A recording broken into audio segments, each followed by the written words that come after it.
again. So now let's look at the solved examples for lateral earth pressure. Okay, before we start, let's look at this simple example to illustrate how the lateral earth pressure is being represented in the pressure diagram and how the lateral thrust or force is being calculated, right? So just look at this simple example. We have a wall that's 6 meters high, and it's given the soil behind the wall has got a gamma as kN per meter cube, and we also remember that sigma V vertical stress is gamma H. Simply take the gamma from the soil multiplied by the height from the top ground surface, top of the wall, right up to the base of the wall, right? And in order to construct the lateral earth pressure diagram, which looks like a triangle, which is a triangle, it simply shows, as we mentioned earlier, that as depth increases, the pressure increases, right? And it's a linear increase because the soil is homogeneous with the same gamma, remember? Good. So what is the value at the base here? If at the top is 0, it makes sense, right? There's no soil mass accumulated here, so of course the ground surface is 0, starts at origin. This is like as if this is like your y-axis, so it's 0, and it goes down. What is this value here? Okay, this is sigma H, right? The horizontal stress, and this can be calculated simply by multiplying your sigma V, which is calculated here, gamma H, with your Ka. What is Ka?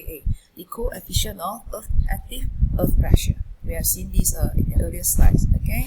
And if you don't like to write so many times, it's actually Ka multiplied by gamma H. And this is just giving us the stress diagram. We want the force, the exact force that is in kilonewton per meter run, per meter length of the wall. What is it? This red arrow here. So in order to calculate this, you simply need to determine what is the area of this triangle. So what is the area of a triangle? Half multiplied by the base multiplied by the height. So here you go. PA is half of sigma H. Why is this sigma H? Because that is your lateral pressure. That is your base length, if you like. And what is the H? Simply the H here. So you put it all in, you get this formula to get the PA, active thrust, THRUST, or active lateral force acting on the wall. That is just half the answer. Whenever you talk about calculating the lateral force acting on the wall, you have two parts to it. One is the actual number. What is the magnitude of the force, the PA here, as you can see. Number two is where is it going to act? Where about along the wall? So we know that this is a triangle diagram. Whenever it's a triangle, the centroid is through the 1/3 from the base of the triangle. So in this case, it's H over 3. So in the end, your answer is always therefore PA equals to how many kilonewtons per meter run, acting at how many meters from the base of the wall. That's how we usually answer for lateral earth pressure analysis. Okay, now let's take a look at the calculated example. You can read out the question on page 40 in your module. So as I normally tell you, the best way to answer any calculation question is to derive or to extract all the information given to you first. In the question, you are being told that the gamma of the soil is 21 kilonewton per meter cube, and the Ka, the coefficient of active earth pressure, is given is 0.333. And you need to bear in mind these two equations. For the effective lateral stress, H is horizontal, right? Is Ka sigma V, right? Ka is your coefficient of active earth pressure, which is given here, and sigma V is your vertical earth pressure. The prime or the apostrophe on top here simply means effective stress, meaning what? You need to minus off the hydrostatic pressure. For sigma V is gamma T, simple as that. So basically just two equations that you need to bear in mind to start calculations. Now, draw out your problem on a semi to scale manner. Don't draw in such a way that 2 meters is larger than 4 meters. Draw it almost to scale. Alright? Use your ruler, don't be lazy. Get your mechanical pencils all ready, erasers on. And you sketch out your wall and the dimensions given on the left side of your paper. Right? Leave the space on the right and extend this dimension line so that you, as a guide, to draw your diagrams on the right hand side of the wall.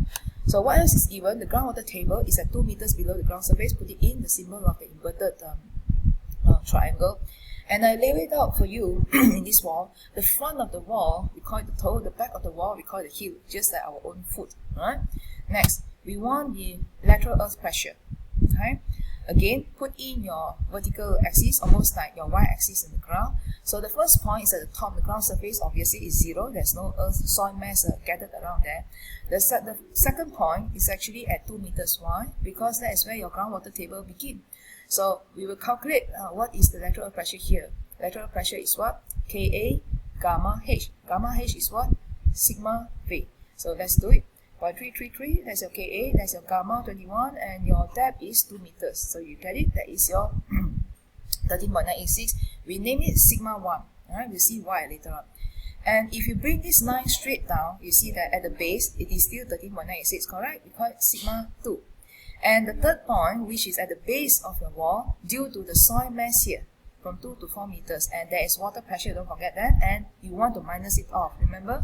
So how do you get this point? You need to take 13.986 plus with the additional from the 4 meters, which is your Ka, multiplied by your gamma soil minus with your gamma water 9.81, multiplied by 4. This should be 4. Alright, so we have made the correction there. As you can see, it's 4.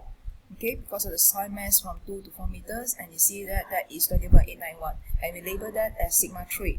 So now you can see that there are 3 parts to this pressure diagram. You have the triangle, you have the rectangle, and a bigger triangle here.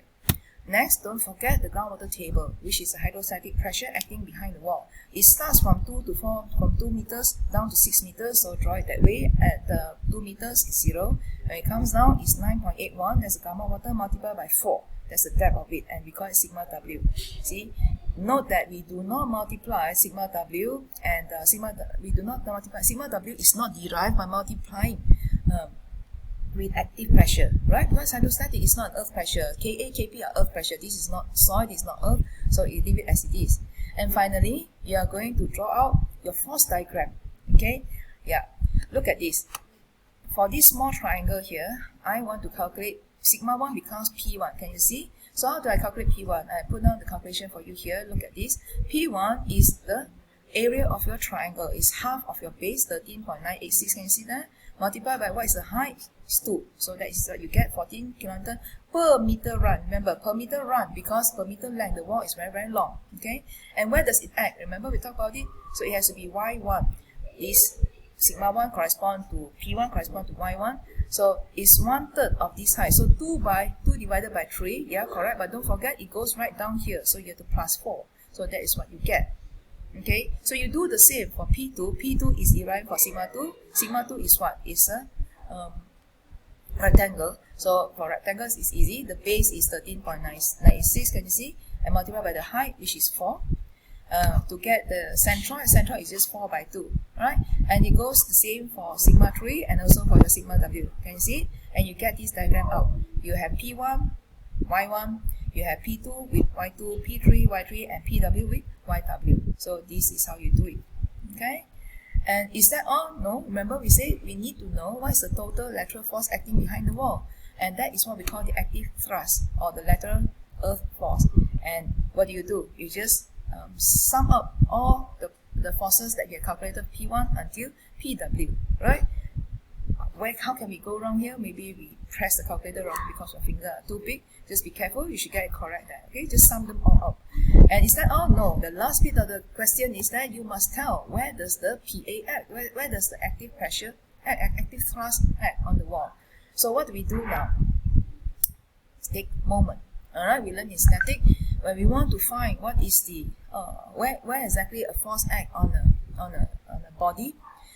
When there are so many different forces acting, we take individual moment to a common point. So in this case, it says, take your moment to the heel of the wall. The heel of the wall, remember where it is? It's just at the base, simply put. And so the total force, the big one, the PA, is multiplied by Z. Z is what you want to find.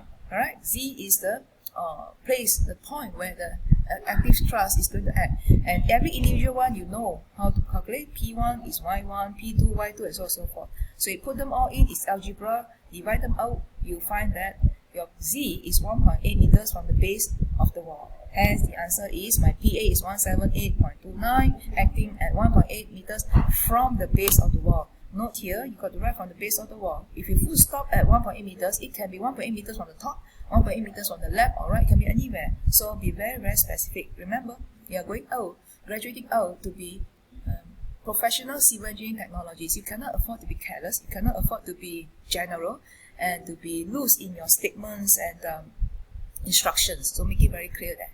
Good. So that's it.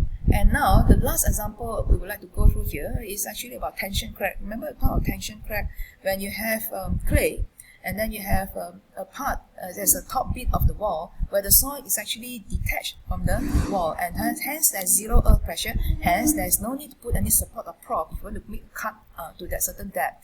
So take for example this case, you have a situation where the tension crack is 2.17 meters is given to you.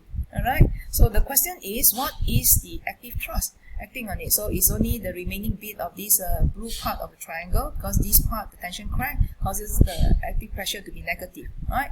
So given the ZC, that is the tension crack, I know my C, I know my gamma, I can do some algebra, I know that now my tension crack is 2.17, can you get it? Yeah, got it there. And my active thrust, what is it? Just this part of the diagram is 0.5, 96.8, 0.83, right? And you get it. And where does it act? Yes, it acts at 1/3 from the base of the wall. So that's it, a simple one. Okay, that's all for the lecture for today. Don't forget to make the full revision in your module. Any questions you can always ask in the group or the PM me. Alright, thank you very much. Stay home, stay safe, don't worry, not COVID yet. Take care.